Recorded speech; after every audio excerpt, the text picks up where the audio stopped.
Google నేనే తెచ్చాను అని అంటున్నారు. అది ఉక్కు పరిశ్రమ కూడా నేనే ఎప్పుడో రాయేశాను అంటున్నారు సార్. మరి ఎప్పుడు వేశారు, ఎప్పుడు గూగుల్ తెచ్చారో చెప్పగలరా మీరు? ఆయన అబద్ధాలు చెప్పడంలో చాలా దిట్ట, అన్యాయాలు చేయడంలో పెద్ద పుట్ట. అయ్యో ఏం చెప్పాలా ఆయన గురించి? వాస్తవంగా మనం చూసిన వీడియోల్లో ఇప్పుడు వచ్చినటువంటి గ్రీన్ ఐరన్ ఫ్యాక్టరీ కూడా ఒకప్పుడు మాట్లాడినప్పుడు ఏమన్నాడు, చంద్రబాబు నాయుడు కొడుకు లోకేష్ అని హేళనగా మాట్లాడి కన్నా ఫ్యాక్టరీ వచ్చేది లేదు చచ్చేది లేదని చెప్పి మాట్లాడినోడు ఈవేళ నేనే తెచ్చాను, నేనే అప్పుడు 2023లో వారితో మాట్లాడానని చెప్పేసి మాట్లాడుతున్నాడు.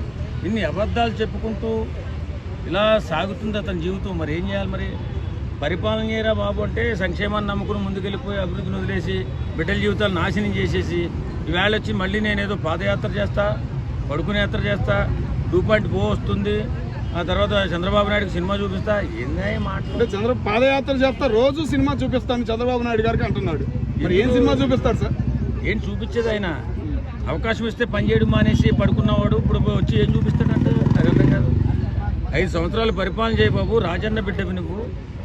రాజన్న రాజకీయాలలో చాలా అద్భుతమైన కార్యక్రమాలు చేశాడు, ముందుకెళ్ళాడు. అలాగే నువ్వు కూడా చేయని చెప్పి 151 సీట్లు ఇచ్చి పరిపాలన చేయమంటే ఇతను ఖచ్చితంగా గెలిచిన దాకా ఒక రకంగా, గెలిచిన తర్వాత ఏం చేశాడు, సంక్షేమం పేరుతో బటన్ నొక్కుతూ సంక్షేమ పథకాలు కొన్ని ఇచ్చుకుంటూ అందులో దోపిడీ చేసుకుంటూ ముందుకెళ్ళాడు తప్ప రాష్ట్రంలో అభివృద్ధి లేకుండా 2 ప్రాంతాలు విడిపోయిన తర్వాత అక్కడ ఉద్యోగ అవకాశాలు చాలా తక్కువగా ఉన్నాయి. ఐటీ కంపెనీలు అలాగే ఫ్యాక్టరీలు ఏమీ లేవు. అక్కడ ఉన్నటువంటి యువతకు ఉద్యోగాలు లేవరా బాబు, నువ్వు అభివృద్ధి కార్యక్రమాలు ముందుకెళ్ళని చెప్పి అందరూ అంటుంటే లేలే నేను బటన్ నొక్కుతున్నా, అందరికీ డబ్బులు వస్తున్నాయి, బానిసలుగా నా దగ్గర ఉండండి మా ప్రయత్నం చేశాడు. ఈవేళ ప్రజలన్నీ గుర్తించి ఇది కరెక్ట్ కాదు, ఇతని పరిపాలన కరెక్ట్ కాదు, ఇతనికి పరిపాలన చేత కాదు అనే ఉద్దేశంతో ఆయన తీసుకొచ్చి 11 సీట్లకు పెట్టారు. ఇప్పటికైనా మారి పరిపాలన చేసే విధానం ఏంటి, ప్రజల పక్షాన్ని నిలబడేటటువంటి అవకాశం ఇంకోటి ఉంది. నేను చెప్తున్నా, ఇప్పుడు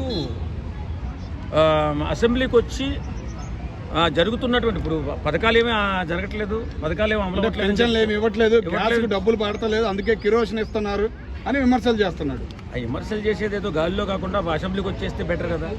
అసెంబ్లీలోకి వస్తే అసెంబ్లీలో జరుగుతున్నటువంటి పనులు, అభివృద్ధి కార్యక్రమాలపై మనం మాట్లాడొచ్చు, వాళ్ళ సమాధానం కూడా చెప్తారు. ఎందుకు ఇవ్వట్లేదు, ఎందుకు అభివృద్ధిలో వెనకబడిపోయారు, సంక్షేమ పథకాలు ఎందుకు అమలు అవ్వట్లేదు, ఇవన్నీ అడగడానికి అవకాశం ఉంది.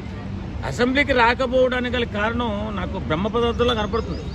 ఆయన ఎవరో అవమానపరిచింది లేదు, ఆయన ఎవరో తిట్టింది లేదు. వాస్తవంగా వచ్చిన తర్వాత అవమానపడిన తర్వాత నువ్వు రాకపోయినా పర్లేదు, కానీ అవమానమే పడకుండా నువ్వు నన్ను అవమానిస్తారమ్మో అనే భయంతో ఇప్పుడు ఏమంటారు, మనం ఆయనకి పరిపాలన చేసే అవకాశం కల్పించి 151 సీట్లు ఇస్తే బయట ఎవడన్నా అటాక్ చేస్తాడన్న భయంతో కంచేసుకుని కట్టుకున్నాడు కుంప. ఇన్ని విధాలుగా భయపడుతూ ఉంటే రాజకీయాల్లో ఎలా నిగ్గుకు రాగలదు? కాబట్టి ఆయన చెప్పే అన్ని అబద్ధపు మాటలు, అబద్ధపు పనులు ఆయన నమ్మే అవకాశమే లేదు. అది ఇప్పటికి కూడా ఏమంటున్నా అంటే, నేను నెక్స్ట్ టైం గెలిస్తే అభివృద్ధి చేస్తానని చెప్పడం పోయి మిమ్మల్ని వదలను, మీతో ఆడుకుంటానని చెప్తున్నారు. మరి ఫ్యాక్షన్ భావజాలం ఉన్నవాడికి అవకాశం ఇస్తే అలాగే మాట్లాడతాడు. ఫ్యాక్షన్ భావజాలాన్ని విడనాడాలా, ప్రజాసేవలో ముందుండాలా, ఆ అసెంబ్లీకి వచ్చి అభివృద్ధి కార్యక్రమాల్లో పాలు పంచుకోవాలా, ప్రజల పక్షాన ప్రశ్నించాలి, పోరాడాలి.